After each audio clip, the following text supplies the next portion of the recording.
এই ডাঁটাটা কি কেউ চেনো? এটা কিসের ডাঁটা? এটা কিন্তু কচুর ডাঁটা নয়। যদি কেউ চিনে থাকো অবশ্যই কমেন্টে নামটা বলবে। আজকে এই ডাঁটা আর চিংড়ি মাছ দিয়ে দারুণ একটা রেসিপি শেয়ার করব।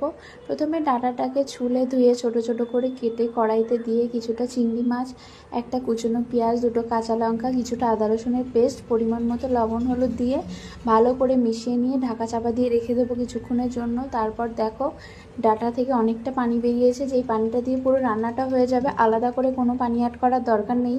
আর এই রান্নাটার মধ্যে একটু ছোট চিংড়ি মাছ হলে বেশি ভালো হতো, কিন্তু আমি ছোট চিংড়ি মাছ পাইনি, যার জন্য বড় চিংড়ি দিয়েই করেছি। ফোড়নের জন্য কড়াইতে তেল দিয়ে গোটা জিরে, একটা শুকনো লঙ্কাকে দু টুকরো করে কেটে দিয়ে ডাঁটাটা দিয়ে বেশ কিছুক্ষণ ধরে নাড়াচাড়া করে একটু চিনি দিয়ে দেবো টেস্টের জন্য। তারপর আবারও কিছুক্ষণ নাড়াচাড়া করে নামিয়ে নেব। গরম গরম ভাতের সাথে খেতে কিন্তু ভীষণই সুন্দর হয়েছিল। আমার ভীষণ একটা পছন্দের রেসিপি এটা। তোমরা কে কে এই ডাঁটাটা খেয়েছো অবশ্যই আমাকে কমেন্ট করে জানিও।